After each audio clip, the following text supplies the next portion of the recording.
There is a specific category of strategic error that is worse than miscalculation. Miscalculation happens when you assess a situation incorrectly. This is different. This is when you sign a document that locks yourself out of the solution to the problem you are about to create, and you do not realize what you have done until the problem is already happening. 2 years ago, the President of the United States signed 25% tariffs on Canadian goods and stood at a podium and told the world, "Canada lives because of the United States." Canada supplies more crude oil to America than any other country on earth, more than Saudi Arabia, more than Mexico, more than Iraq. It supplies 50% of all American aluminum imports, 20% of all American steel imports, and the single largest daily flow of crude oil into American refineries. When he signed those tariffs, he placed a 25% tax on American refineries, on American factories, and on every American family standing at a gas pump. He thought he was punishing Ottawa. Last week, the Strait of Hormuz went dark. The narrow corridor between Iran and the Arabian Peninsula, the route through which 20% of the world's traded oil moves every single day, crude heading to Japan, South Korea, India, and Europe, shut down. Tanker traffic dropped to near zero for the first time in 80 years. Insurance companies pulled war risk coverage overnight. Ships sat still in the water with nowhere to go. Oil hit $120 a barrel. Families in British Columbia paid $1.73 per liter at the pump this week. Newfoundland at $1.67. Ontario at $1.54. Every one of those numbers is higher than it was 7 days ago, and analysts say there is more coming. In every previous oil crisis, 2008, 2022, the playbook was clear. Release reserves, call the Saudis, open the taps. There were options. This time, the most obvious solution on Earth is sitting directly across the Canadian border. Stable, accessible, third largest proven reserves on the planet. A completed Pacific pipeline already loading tankers. The International Energy Agency is calling Canada to help lead the largest emergency oil release in its history. 14 countries are calling Ottawa for supply commitments. The world is asking Canada for exactly what the President spent 2 years calling worthless. And the President of the United States cannot access it at a competitive price. Not because Canada said no, not because a foreign government blocked him, because of a piece of paper he signed himself. His own signature is standing between American refineries and the oil that could bring prices down. He locked himself out. He did not realize it when he signed the tariffs. He may not fully realize it now. Welcome back. Today we go through exactly what happened, how the tariffs and the strait closure combined into a single compounding crisis, what Canada built during the 18 months the President was calling it worthless, why the contracts being signed this week are permanently redirecting supply away from American buyers, and what the price at the pump this week tells you about the real cost of two decisions made by the same hand. Let's go. To understand the specific trap the President built for himself, you have to understand the physical and commercial structure of the North American energy relationship, because most coverage treats the tariffs and the energy supply as separate issues. They are not separate. They are the same issue with a 2-year delay between the decision and the consequence. Canadian crude oil flows into American refineries every single day through pipelines that cross the northern border into the Midwest and Texas. The refineries in Illinois, Minnesota, Ohio, and the Gulf Coast were engineered specifically to process heavy Canadian crude. They are not designed for Saudi light crude. They are not easily retooled for alternative sources. The infrastructure dependency runs deep and took decades to build. When the President signed 25% tariffs on Canadian goods, those tariffs did not stop the oil from flowing. Energy was partially exempted, but they created the commercial and political environment that motivated Canada to stop directing its marginal new production toward American buyers and start directing it toward Asian and European customers willing to pay without the political complications. Every Canadian producer making a long-term supply decision in the 18 months since the tariffs were signed has been making that decision in a context where the American market comes with political risk, diplomatic hostility, and the permanent possibility of further tariff escalation. Asian and European buyers come without that context. The commercial calculation is not complicated.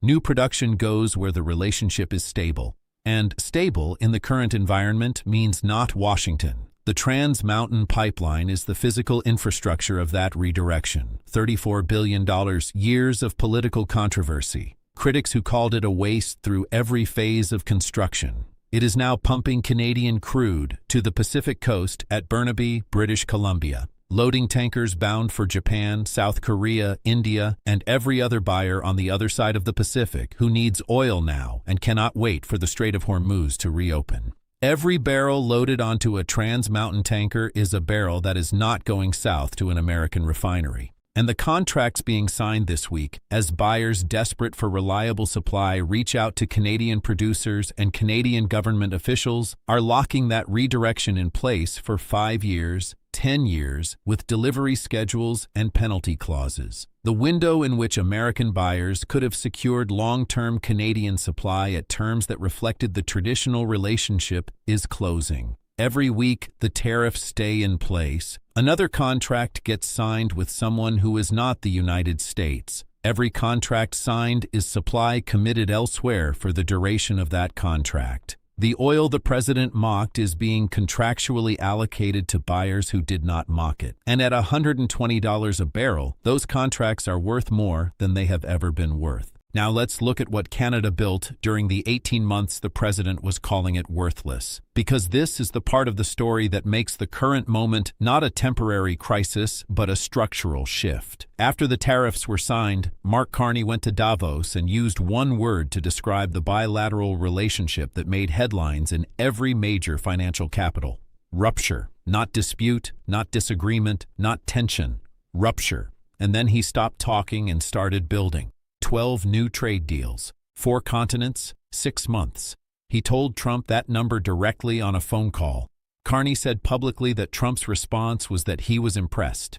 Even the man who called Canada worthless could not deny what Canada had built while he was looking elsewhere. India is buying Canadian energy today, not exploring it, buying it. $2.6 billion in uranium from Saskatchewan, 22 million pounds, enough to fuel India's nuclear program for nearly a decade. A full free trade agreement with Canada targeted for completion by December of this year. An Indian official told reporters this week that they are willing to buy whatever Canada is offering. Whatever Canada is offering. That is not diplomatic courtesy. That is a market assessment delivered in the week when the strait closed and every alternative supply route was under pressure except the Canadian one. Japan signed trade and defense agreements with Ottawa recently. Japan's energy security situation is existential. It has virtually no domestic resources, and its entire industrial base depends on imported energy. Japan watched the strait close this week and recalculated its supply security needs in real time. Canadian supply, routed through the Trans Mountain Pipeline without touching any contested waterway, just became Japan's most strategically valuable energy partnership. The European Union is locking in critical mineral supply chains with Canadian producers. After years of concern about dependency on Chinese processing dominance in rare earths and battery materials, EU officials have been building supply relationships with Canadian producers that operate outside the geopolitical risk categories that define Chinese supply. Those relationships are now becoming binding contracts with the urgency that $120 oil and a closed strait provide. Australia is building resource and defense partnerships that did not exist 2 years ago. Canada has purchased Australian radar systems for Arctic surveillance. The two countries are linking their mineral endowments, Canada in the north, Australia in the south, into a coordinated supply architecture that gives buyers access to democratic, stable, rule-of-law resource supply without dependency on any single route or any single political relationship. None of these are handshakes. They are binding contracts with delivery schedules and penalty clauses. The supply that used to flow south to American refineries is being contractually committed to buyers who treated Canada as a partner rather than a territory. And contracts once signed do not reverse because the country they exclude asks nicely. Now let's look at what this crisis is actually costing. Because the geopolitical framing can obscure the kitchen table reality that every family on this continent is experiencing right now. If you filled your tank this week, you know the price. What you may not have connected is the chain of decisions that produced it. The Strait of Hormuz closure removed 20 million barrels a day from accessible global supply. Oil at $120 a barrel is the market's response to that removal. Every truck that delivers groceries to your store runs on diesel. Diesel prices follow crude prices. When crude rises 30% in 7 days, food delivery costs rise.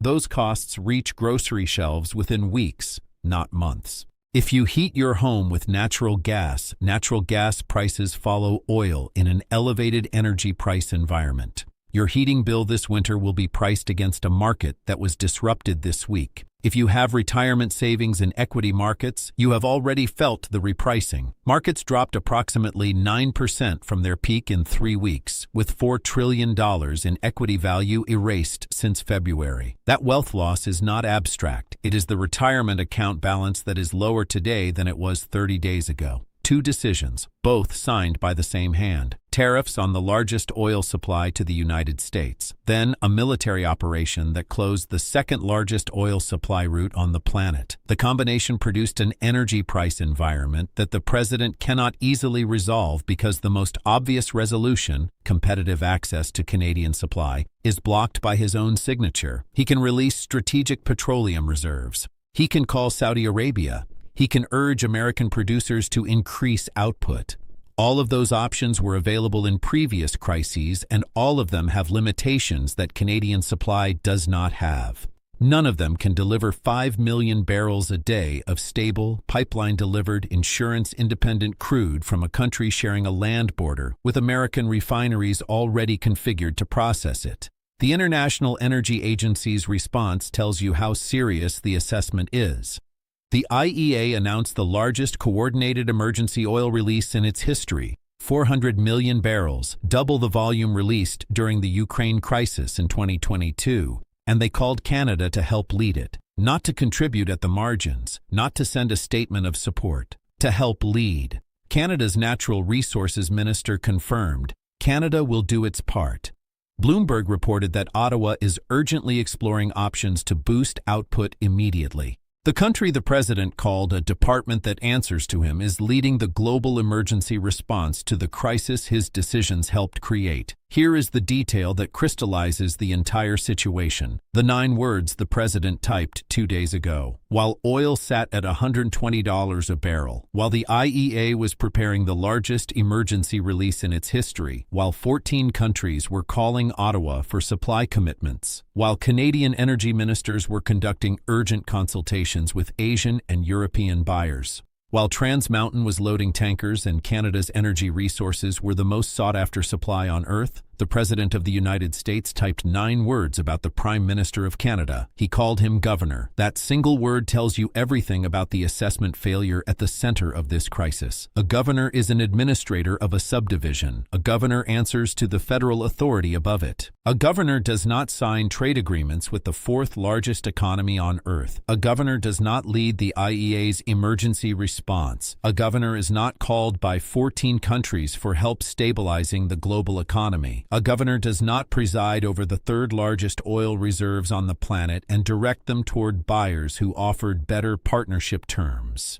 The word governor, typed while Canadian energy was the most valuable supply on Earth, describes a country that exists in the president's mental model but has no relationship to the country that actually exists. The country that spent 18 months building alternatives while the president was mocking it, that completed a Pacific pipeline while the president was calling it worthless, that signed binding supply contracts with India, Japan, Australia, and the EU, while the president was telling the world it was a state that should obey. The assessment failure is not a communication problem. It is not a framing problem. It is a factual problem. The president does not have an accurate model of what Canada is or what Canada has built, and the decisions that flow from an inaccurate model, tariffs that tax your own refineries, military operations that close supply routes when your backup supply is blocked by your own tariffs, produce consequences that the inaccurate model cannot anticipate because the model does not contain the relevant facts. Here is what you should be watching in the weeks ahead. Watch Trans Mountain loading volumes. The daily throughput of the pipeline is the real-time indicator of how quickly Canadian supply is being redirected to Pacific buyers. Rising volume to Asian destinations means the supply architecture is shifting permanently, not temporarily. Watch whether the tariffs produce any modification in response to the energy price pressure.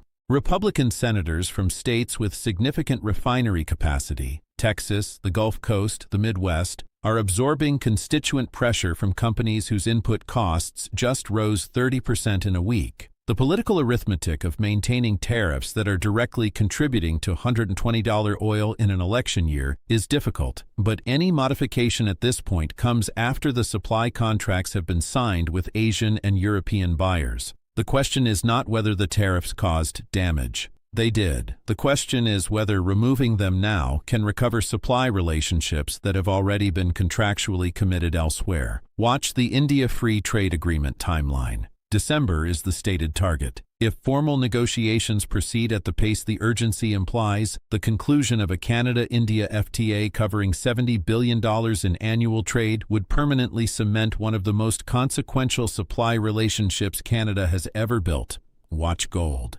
Gold hit a record high this month. Gold rising when oil is rising and equity markets are falling is a specific signal. It is the message that institutional money is pricing systemic instability rather than a temporary spike. When the world's largest investors move into the asset that has preserved value for 5,000 years, they are not reacting to a news cycle. They are pricing a structural shift. Here is where we stand. The president signed tariffs on the largest oil supply to the United States. He stood at a podium and called the country that provides 60% of American crude oil imports worthless. He called its leader a governor. He conducted a military operation that closed the second largest oil supply route on Earth. He did all of this without an accurate model of what the combination would produce. The combination produced $120 oil. It produced $1.73 per liter in British Columbia and $1.67 in Newfoundland and $1.54 in Ontario, and pump prices across America that have erased his gas price promise in 14 days. It produced $4 trillion in equity market losses. It produced the largest IEA emergency release in history. And it produced a global sprint to secure Canadian supply that is converting diplomatic interest into binding contracts that will direct Canadian energy toward buyers who did not spend 18 months mocking it. The most valuable oil on Earth is the oil that can reach you without a strait, without a war risk, without a political relationship that might collapse tomorrow. That description has applied to Canadian oil every day for the past decade. The president spent 2 years insisting it did not. The market has corrected that assessment this week at $120 a barrel. Canadian oil is worth more today than it has been in 4 years. The man who said it was worthless cannot get it at competitive terms. His own signature is in the way.